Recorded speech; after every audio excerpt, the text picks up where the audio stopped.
Hello, everyone. This is Tom Fox with our inaugural 2025 episode of the award-winning Everything Compliance, Outs and Rants. I know people have been actually thinking about these for a while. We're going to keep the same order. Karen Moore, Jonathan Armstrong, Karen Woody, Matt Kelly, and I'll bat fifth. We may have some overlap as well. I was trying to be a good, quiet team player. I was going to give a little mini rant here on Meta and its decision to end its fact-checking program in favor of a community note system, as if the two actually shouldn't be going hand in hand. But I just wanted to say that the BBC Today Show podcast has an excellent conversation on this that dropped yesterday. So direct everyone there, because what I really would like to do early bellwethers for the presidential elections. I know from my own formative teenage years what a difficult time the mid to late 70s were for the country. Tremendous inflation battled into submission, resulting in a recession, the gas crisis, the Iran crisis, the invasion of Afghanistan.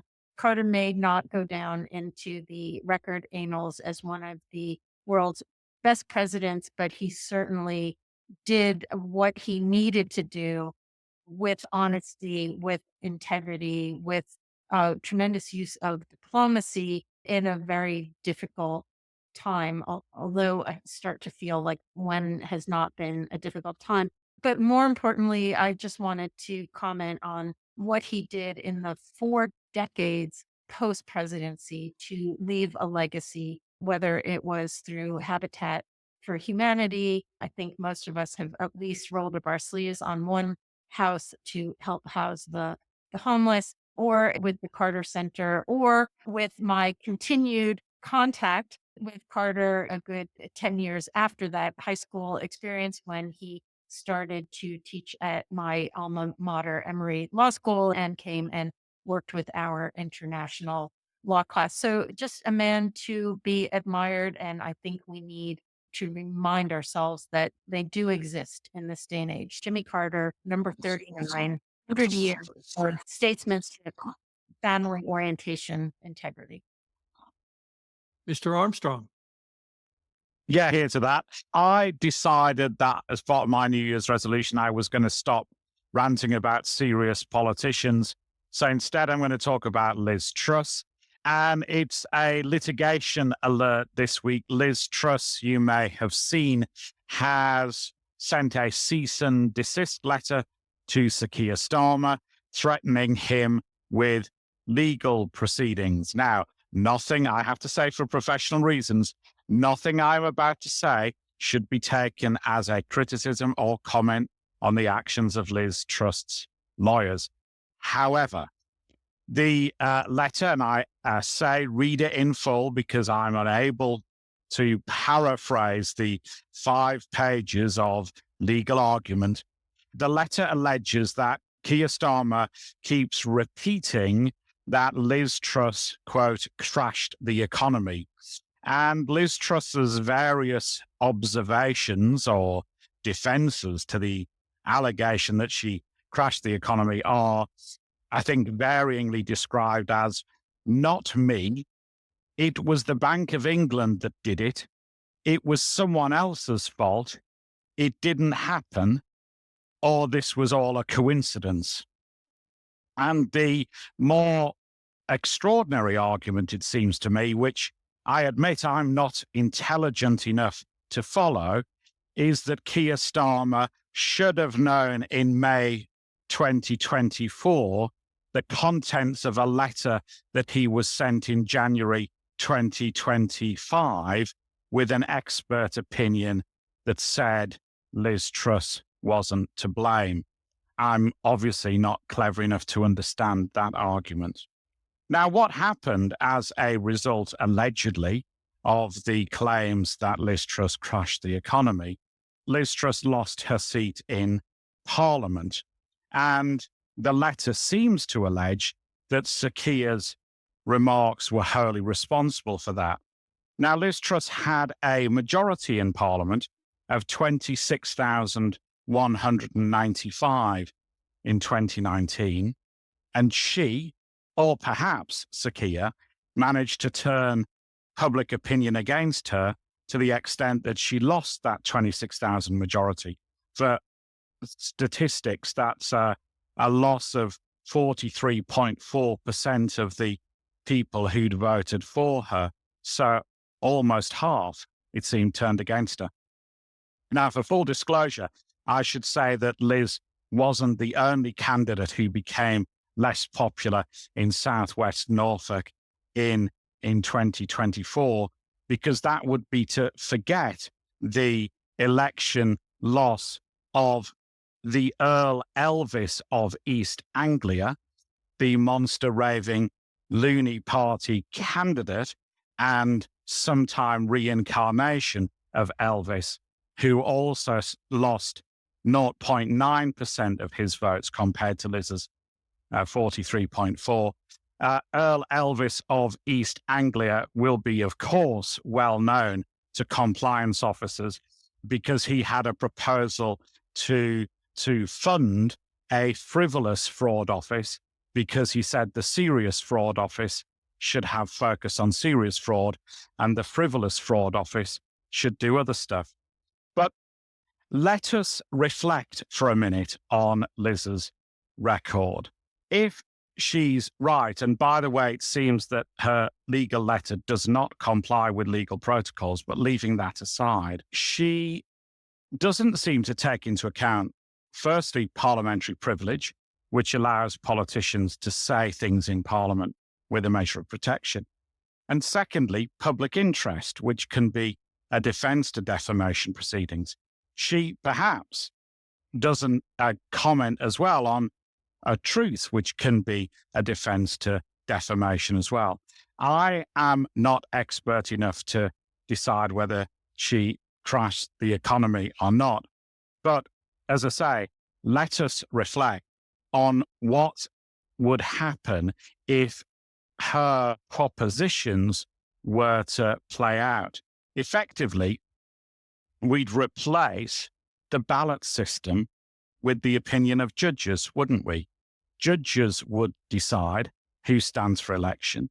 Judges would decide who wins and who loses.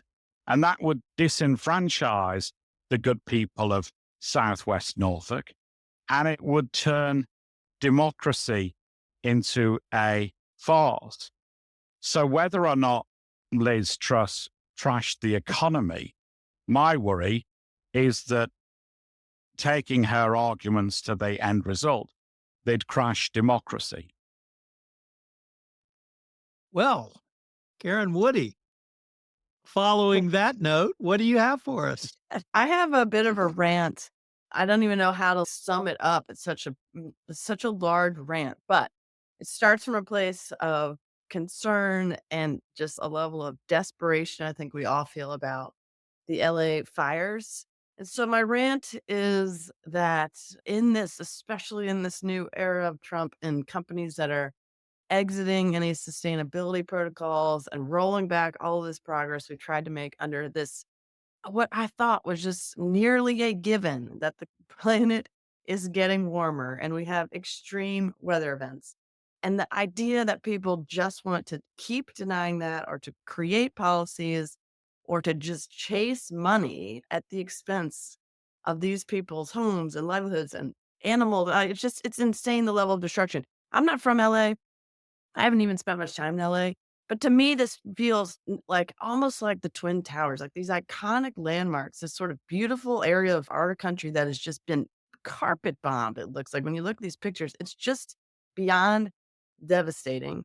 And so I just, if nothing else, feel like there should be, at least at this point, after North Carolina's hurricane, after there's now snow across the South and this fire in California, to me, it's like, how is there not at least like a Pascal's wager on this? Like, guys, it is just makes more sense, whether you believe it or not.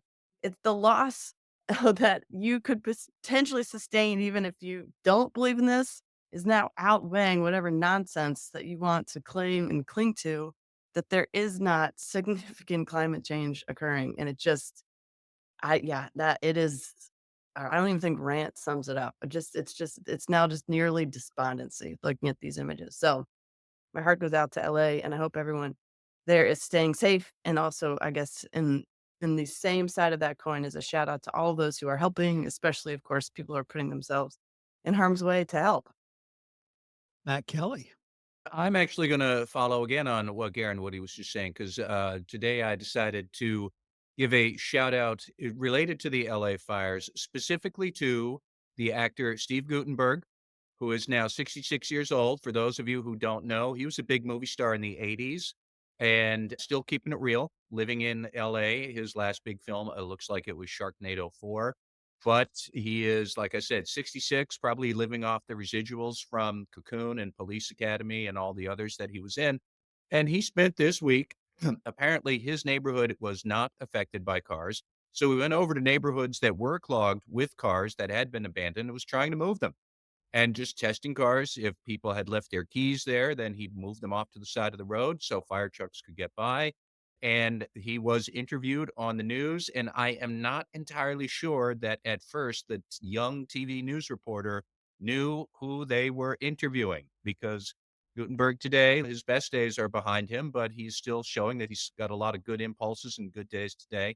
Thank you very much to him, and of course to everybody else who is trying to fight the fires out there. I know one or two people who have lost their homes and a few more who are in danger of losing their homes. And we are all thinking of you. That's it.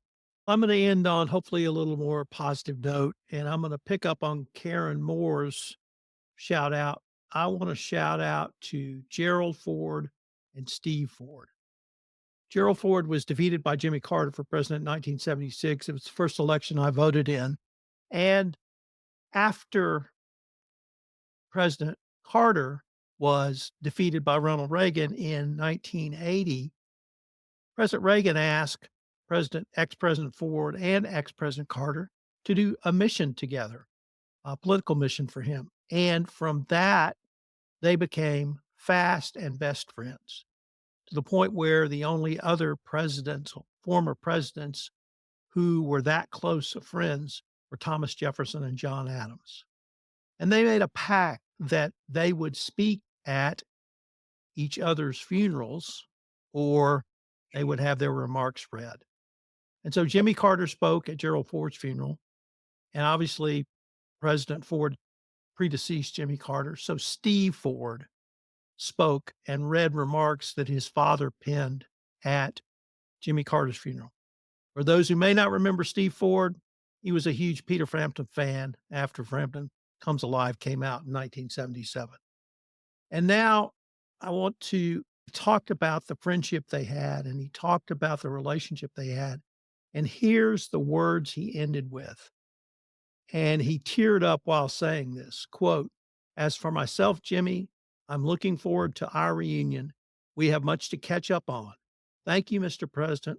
Welcome home, old friend." And there was a time when American politics, that was how American politicians treated each other. I wanted to shout out to Gerald Ford. I wanted to shout out for Steve Ford. If you haven't seen the video of President Carter's funeral, I would urge you to do. And that will conclude our first episode from 2025. I can't wait to see what we can come up with next time.